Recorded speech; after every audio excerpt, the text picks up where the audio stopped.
Dilansir dari traveloka.com, Damri atau singkatan dari Jawatan Angkutan Motor Republik Indonesia merupakan perusahaan otobus yang telah menjadi bagian dari sejarah bangsa Indonesia. Selain itu, Damri telah menjadi salah satu operator bus terpercaya di dalam dan luar negeri selama mengabdi lebih dari 70 tahun.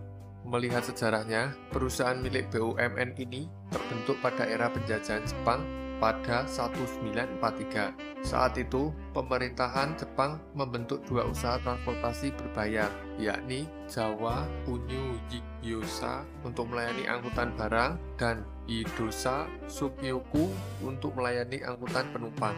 Dalam layanannya, Jawa Unyu Yikyosa menggunakan gerobak yang ditarik sepasang lembu dan truk, sementara Idosa Sukyoku menggunakan bus.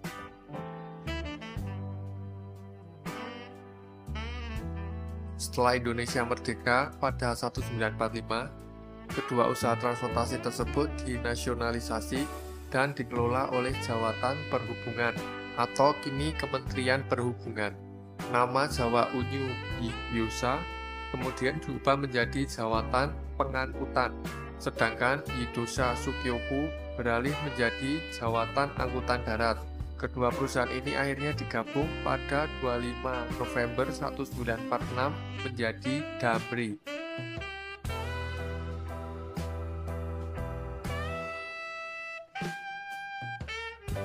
Sejak itulah Damri terus mengalami transformasi. Damri pernah menjadi Badan Pimpinan Umum Perusahaan Negara atau BPUPN pada 1961. Ketika BPUPN dihapus pada 1965, Damri berubah menjadi perusahaan negara atau PN.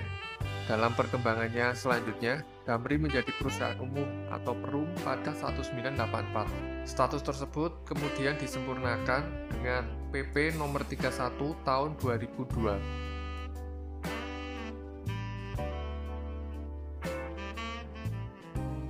Hingga saat ini, perusahaan angkutan berplat merah ini mampu bertahan dari gempuran persaingan perusahaan transportasi darat. Berkantor pusat di Jalan Matraman Raya nomor 25, Jakarta Timur, Damri masih menjadi alat akomodasi dan pengangkutan penumpang atau barang favorit sebagian besar masyarakat. Hal ini dibuktikan dengan keberhasilan Damri membukukan pendapatan di atas 1 triliun rupiah pada 2013.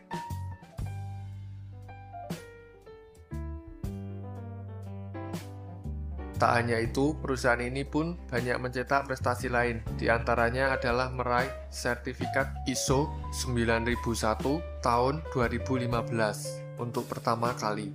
Penghargaan Wahana Adiguna 2017 dari Kementerian Perhubungan, penghargaan terbaik kedua Keselamatan Transportasi 2016 dari Kementerian Perhubungan, penghargaan dari Menteri Perhubungan sebagai penyelenggara angkutan lebaran tahun 2017 dengan tema Mudik Bareng Mudik Guyup, penghargaan dari Garuda Indonesia terhadap pelayanan Perum Damri di 8 embarkasi haji, dan masih banyak lainnya.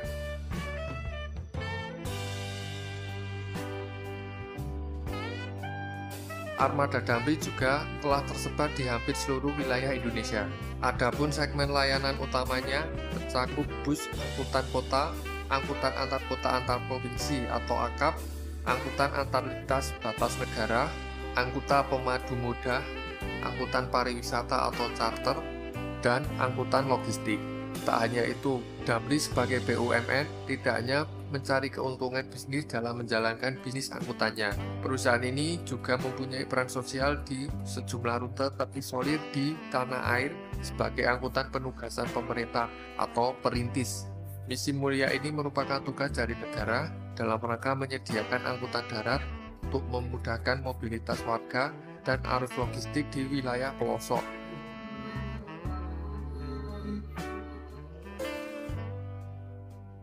Maka dari itu, Damri selalu menerapkan budaya smart motivation, integrity, learning, dan enthusiast agar terus dapat meningkatkan pelayanan dan kenyamanan para penumpangnya.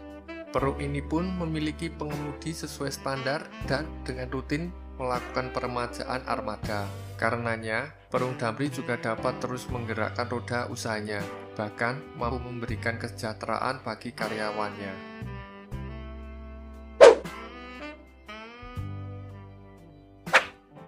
Dilansir dari beberapa sumber, PO Daya Temanggung adalah perusahaan daerah bidang transportasi yang dimiliki oleh pemerintah daerah Kabupaten Temanggung.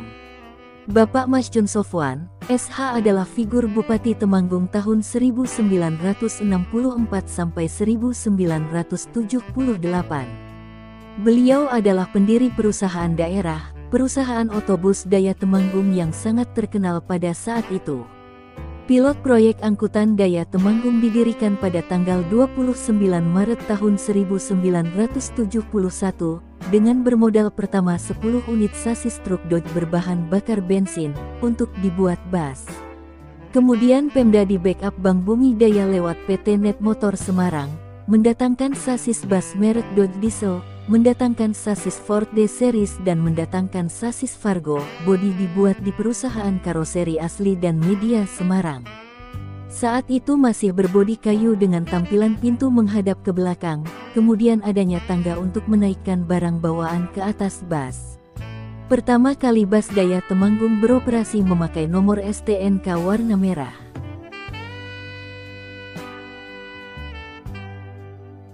Melansir dari Facebook Binawan Muhammad, bus Daya Temanggung didirikan dengan tujuan membuat layanan transportasi bagi masyarakat untuk menghubungkan wilayah dari ujung utara sampai selatan.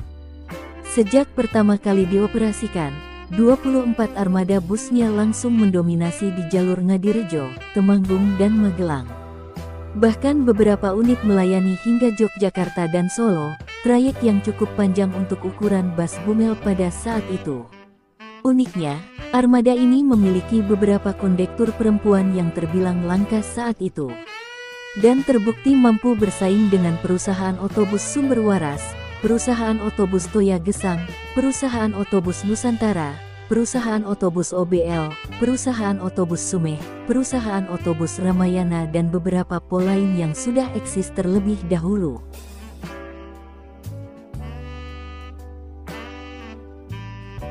Dilansir dari YouTube Angger, Daya Temanggung satu-satunya dan pertama di Indonesia, BUMD milik pemerintah kabupaten yang bergerak dalam bidang transportasi angkutan penumpang umum. Dengan 24 armada bus, perusahaan otobus ini melayani rute Temanggung, Parakan, Ngadirejo, Magelang, Yogyakarta, Solo PP. Selanjutnya rute Temanggung, Parakan, Wonosobo, Magelang, Yogyakarta, Solo PP. Kemudian rute Yogyakarta, Magelang, Semarang PP, dan untuk Temanggung, Magelang, Ngadirejo PP. Misi pilot proyek angkutan Daya Temanggung ialah memperkenalkan daerah Kabupaten Temanggung serta menambah lapangan kerja.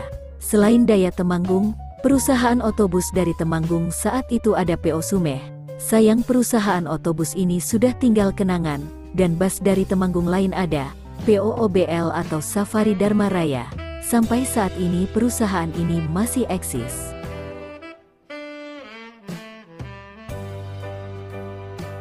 Puluhan unit bus ini berhasil memberikan kemudahan fasilitas transportasi untuk warga Temanggung, yang sebelumnya dapat dikatakan belum cukup maju. Adanya bus Daya Temanggung mampu memberikan kesan positif bagi Pemda Temanggung pada saat itu. Sayangnya setelah terjadi pergantian bupati menjelang tahun 1980-an, Daya Temanggung terkesan mengalami keterlambatan peremajaan armada. Seiring dengan pergantian kepemimpinan yang terjadi, perlahan-lahan Daya Temanggung mundur dari kancah persaingan perusahaan otobus, sampai benar-benar pamit pada tahun 1982.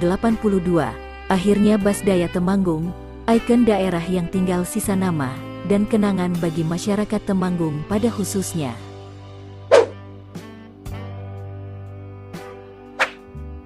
Dilansir dari edukasi.okezone.com, sejarah bus sekolah sendiri, pada awalnya belum menjadi bus, namun dibuat seperti kereta kuda, yang dinamakan School Hug di Indiana, Amerika Serikat, sekitar tahun 1886. Namun, ketika kereta kuda sudah ada pun, anak-anak tetap berjalan kaki, karena kurangnya informasi yang didapat.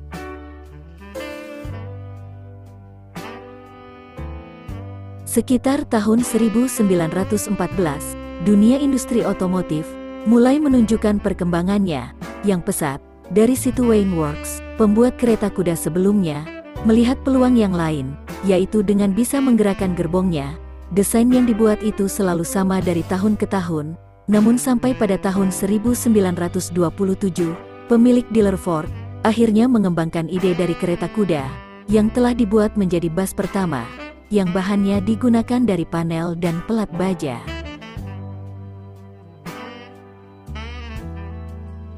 Kemudian pada tahun 1930, Wayne Works mulai mengenalkan badan bus yang sudah dibuat dengan pelat baja dan juga pengaman kaca yang lengkap. Tapi, pada tahun 1939, orang tua para siswa masih belum yakin dengan kegunaan ataupun fungsi dari bus sekolah yang baru dibuat itu, karena masih belum familiar. Namun, dari situlah sejarah bus sekolah mulai terlihat, yang akhirnya Dr. Frank Cheer menyelenggarakan konferensi tentang pengembangan standar bus sekolah. Dari situlah, sebanyak 44 standar nasional mulai diciptakan, mulai dari desain, interior, bahkan konfigurasinya pun sudah diatur sedemikian rupa, sehingga pemilihan warna kuning untuk setiap bus sekolah di Amerika Serikat pun disetujui. Alasan pemilihan warna kuning sendiri, karena warna kuning adalah warna yang paling menarik perhatian, khususnya bagi anak-anak yang akan berangkat sekolah.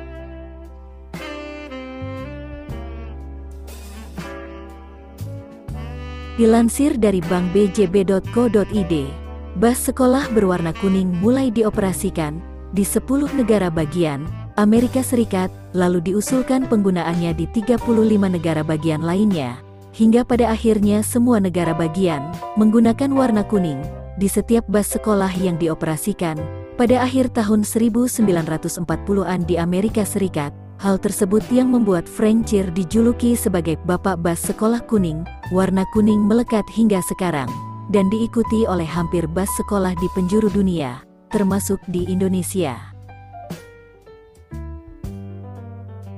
Sementara itu di Indonesia, dilansir dari mobil123.com, bus sekolah baru dikenalkan pada tahun 2007 di Jakarta, sebagai salah satu bentuk program pemerintah daerah DKI Jakarta di bidang pendidikan.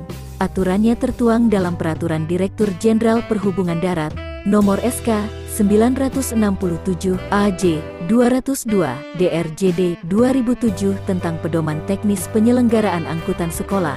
Dalam aturan tersebut, pemerintah memberikan sejumlah standar yang harus dipenuhi sebuah bus sekolah, sebut saja lebar dan tinggi pintu bus, warna serta fitur-fitur standar yang harus dipenuhi bus, serta penumpang bus sekolah. Dilansir dari wikipedia.org, inilah foto beberapa siswa sekolah dan bus sekolah yang dimiliki Persatuan Pegawai Perkebunan di Pangalengan, Bandung pada masa Hindia Belanda, tahun 1938.